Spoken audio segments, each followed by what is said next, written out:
Hello everyone, welcome to my channel one step to success. तो friends, यहाँ पर हम आपके लिए एक नया सेशन लेकर आ चुके हैं। हमारा जनरल हिंदी का सेशन है। स्टार्ट करते हैं सेशन को। पहला क्वेश्चन देखिए क्या है यहाँ पर। तो हम संधि विच्छेद के क्वेश्चन सॉल्व करेंगे यहाँ पर। निर्मल का सही संधि विच्छेद क्या है? ऑप्शन है निधन मल, निधन मल, निधन मल, निधन मल। ऑप्शंस आपके सामने हैं, आप देखिए, समझ के आंसर कीजिए। ठीक है, चलिए सेशन स्टार्ट हो चुका है। टाइमिंग आप सभी को पता है और ये क्लासेस आपके हर तरह के एग्जाम्स के लिए बहुत ही हेल्पफुल रहने वाले हैं। चलिए, निर्मल का सही संधि विच्छेद। चलिए, यहाँ पे आंसर हो जाएगा आपका निधन मल। Option B is correct, note कर लेंगे। नेक्स्ट है हमारा क्वेश्चन नंबर 15। मुनीश में कौन सी संधि है? ऑप्शन है दीर्घ स्वर संधि, वृद्धि स्वर संधि, गुण स्वर संधि या यण स्वर संधि। मुनीश, मुनीश में कौन सी संधि है? Question number 15। संधि कितने प्रकार के होते हैं? ठीक है, ये सारे नाम आपको पता होने चाहिए। चलिए, मुनीश में कौन सी संधि है?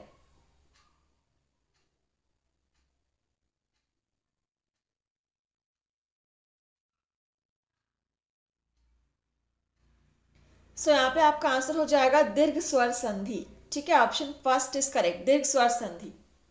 Next question number 16। देवी प्लस ऐश्वर्य किसका संधि विच्छेद है? ऑप्शन है देवेश्वर्य, देवैश्वर्य, देवीश्वर्य, देवोश्वर्य। देवी प्लस ऐश्वर्य किसका संधि विच्छेद है?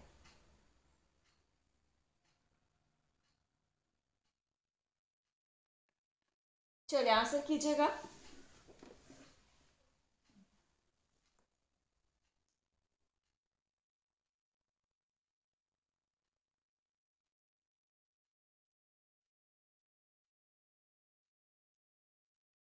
देवी प्लस ऐश्वर्य।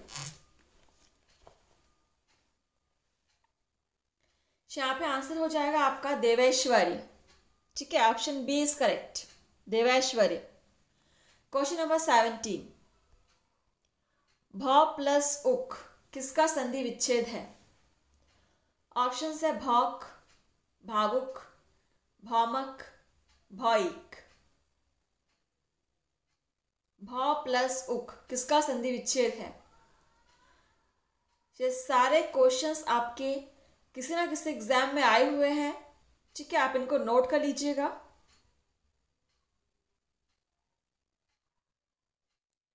भ प्लस उक आपका भावुक का संधि विच्छेद है। ऑप्शन बी इज करेक्ट, भावुक। नेक्स्ट है क्वेश्चन नंबर 18। वाक प्लस मैं किस शब्द का संधि विच्छेद है? ऑप्शन है वाक्मय, वाग्मय, वायकोम या वाक्यम। बहुत ही इजी है, आंसर करेंगे। जनरल साइंस के क्वेश्चंस आपके हर एग्जाम में यही आपको संधि विच्छेद, समास विग्रह, पर्यायवाची, विलोम, मुहावरे, लोकोक्तियां, यही सारे क्वेश्चंस आपको मिलने हैं और यही सारी चीजें आपकी रिपीट होती हैं हर एग्जाम में। वाक प्लस मैं किस शब्द का संधि विच्छेद है? आंसर हो जाएगा वाग्मय। Option B is correct, note कर लेंगे। Question number 19। विद्याभ्यास, विद्याभ्यास का संधि विच्छेद क्या होगा? विद्या प्लस अभ्यास, विद्य प्लस अभ्यास, विद्या प्लस अभ्यास या विद्या प्लस अभ्यास। ज्यादा कुछ डिफरेंस आपको नजर नहीं आ रहा होगा ऑप्शंस में, लेकिन फिर भी यहां पर आपको अंतर दिख रहे होंगे। छोटे छोटे अंतर ही जो है वो एक एक वाक्य को अलग करते हैं दूसरे से। विद्याभ्यास का संधि विच्छेद होगा आपका विद्या धन अभ्यास। ऑप्शन सी इज करेक्ट, विद्या धन अभ्यास। Question number 20। पित्रादेश का संधि विच्छेद क्या होगा? पितृ प्लस आदेश, पितरी प्लस आदेश, पितरा प्लस आदेश, पिता प्लस देश। पितरादेश का संधि विच्छेद क्या होगा?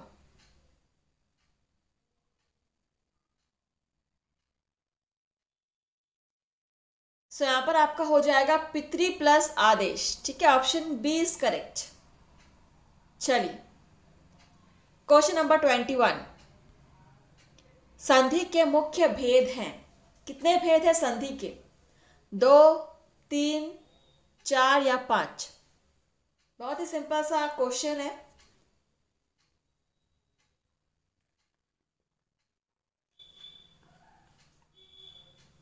तो संधि के 3 भेद हैं। ठीक है, 3 भेद हैं, स्वर संधि, व्यंजन संधि और विसर्ग संधि। चलिए नेक्स्ट क्वेश्चन नंबर 22। 2 स्वरों के योग से बनने वाला शब्द किस संधि के अंतर्गत आता है? ऑप्शन है यण संधि, व्यंजन संधि, विसर्ग संधि या स्वर संधि। चलिए क्वेश्चन को नोट कर लेंगे और आंसर कीजिएगा। 2 स्वरों के योग से बनने वाला शब्द किस संधि के अंतर्गत आता है?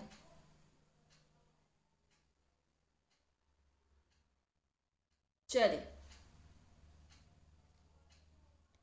आंसर हो जाएगा आपका स्वर संधि। Option D is correct.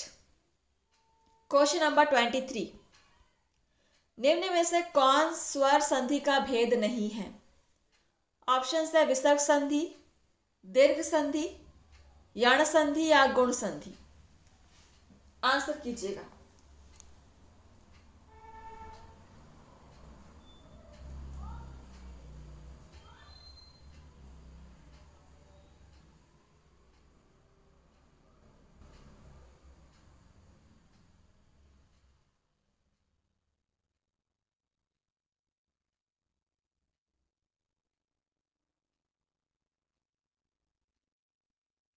चलिए क्या होगा इसका आंसर?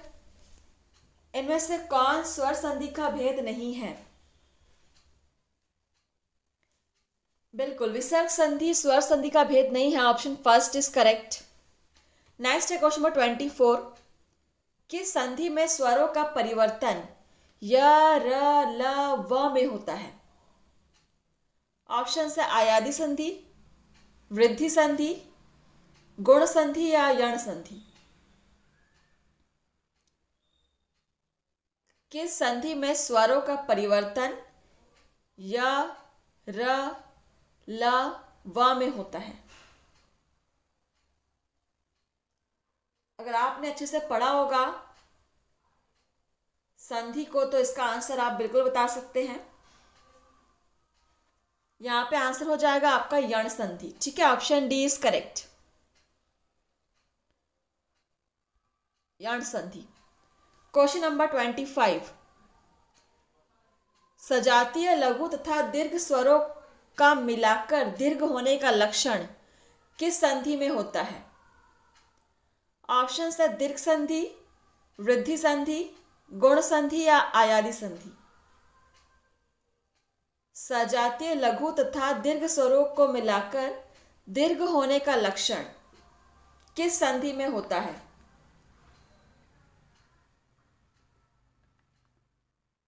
चलिए क्वेश्चन नंबर 25। आंसर क्लियर है इसका?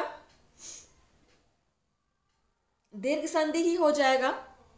Option first is correct. Next है आपका क्वेश्चन नंबर 26। विसर्ग संधि में किसका मेल होता है? ऑप्शन है विसर्ग के साथ विसर्ग, विसर्ग के साथ स्वर या व्यंजन, विसर्ग और स्वर, विसर्ग और व्यंजन। विसर्ग संधि में किसका मेल होता है?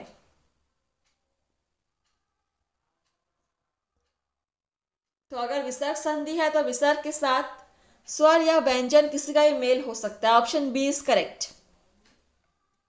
नेक्स्ट क्वेश्चन 27 नंबर क्वेश्चन है हमारा। निम्न में से कौन सा संधि विच्छेद व्यंजन संधि में नहीं आता? ऑप्शन है उत प्लस ए, किम प्लस चित, जगत प्लस नाथ, पौ प्लस अन। इनमें से कौन सा संधि विच्छेद व्यंजन संधि के अंतर्गत नहीं आता है?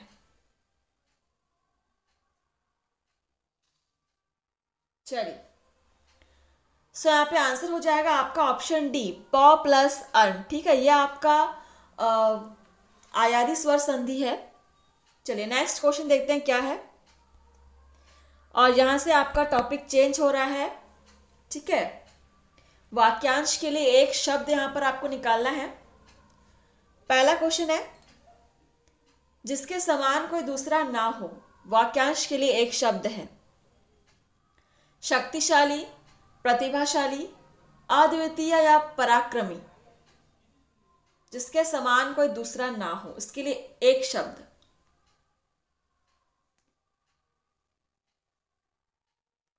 बिल्कुल, यहाँ पे आंसर हो जाएगा आपका अद्वितीय। जिसके समान कोई दूसरा ना हो, अद्वितीय। Option C is correct. Question number second, आवश्यकता से अधिक धन का त्याग कहलाता है? अपरिग्रहण, अपरिग्रह, इंद्रिय निग्रह, परिग्रह। आप सभी क्लास को शेयर कीजिएगा और कमेंट से बताएंगे आपने कितने आंसर सॉल्व किए हैं। सो आवश्यकता से अधिक धन का त्याग अपरिग्रह कहलाता है। ठीक है, ऑप्शन बी इज करेक्ट, अपरिग्रह। नोट कर लेंगे। नेक्स्ट क्वेश्चन नंबर 3, जिसके पास कुछ भी ना हो उसे कहेंगे? गरीब, दरिद्र, अकिंचन, विनीत। ये क्वेश्चन तो एग्जाम में कई दफा पूछा गया, इसको आप बिल्कुल नोट कर लीजिएगा। वैसे इजी है आंसर, लेकिन कई बार हम कंफ्यूज हो जाते हैं। तो जिसके पास कुछ भी ना हो उसे कहेंगे अकिंचन। Option C is correct. Question number 4, जिसका ज्ञान इंद्रियों द्वारा ना हो उसे कहेंगे? इंद्रिय रहित, मतिहीन, इंद्रियमय, अगोचर। जिसका ज्ञान इंद्रियों द्वारा ना हो उसे क्या कहेंगे? वाक्यांश के लिए एक शब्द के क्वेश्चंस यहां पे हम सॉल्व करेंगे। तो जिसका ज्ञान इंद्रियों द्वारा ना हो उसे कहा जाता है अगोचर। Option D is correct. Next है हमारा क्वेश्चन नंबर 5, जिसे जीता ना जा सकता हो उसे कहेंगे? अभय, अजय, विजय, इनमें से कोई नहीं। इसका आंसर तो बहुत ही ईजी है। जिसे जीता ना जा सकता उसे अजय कहा जाता है, सभी को पता है इसका आंसर। नेक्स्ट है क्वेश्चन नंबर 6, सबसे प्रथम गिना जाने वाला कहलाता है?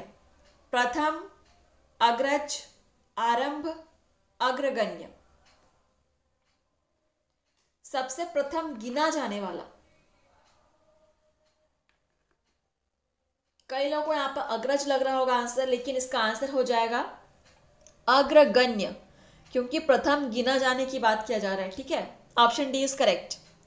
क्वेश्चन नंबर 7, वह कवि जो तत्काल कविता करने में कुशल हो? सुकवि, महाकवि, आशु कवि या राजकवि। वह कवि जो तत्काल कविता करने में कुशल हो। आशु कवि। Option C is correct. Question number 8, आरंभ से अंत तक के लिए एक शब्द क्या होगा? आरंभिक, अध्योपांत, अध्योपांत, अधोपंत। ठीक है, संपूर्ण। बी और सी में बस एक मात्रा का अंतर है। आरंभ से अंत तक के लिए एक शब्द क्या होगा? ये हो जाएगा अध्योपांत। ठीक है, अध्योपांत होगा। Option C is correct. Note कर लेंगे। नेक्स्ट है क्वेश्चन नंबर 9, जिसे मापा ना जा सकता हो कहलाता है? अमापित, अपर, अनुपेय, अपरिमेय।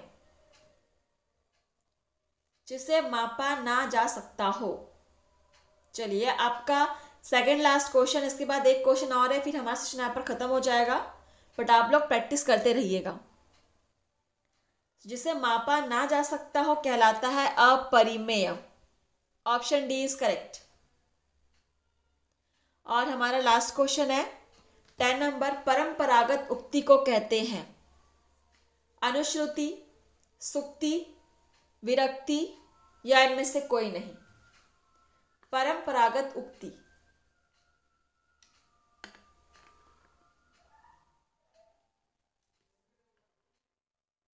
चलिए, परंपरागत उक्ति को अनुश्रुति कहा जाता है।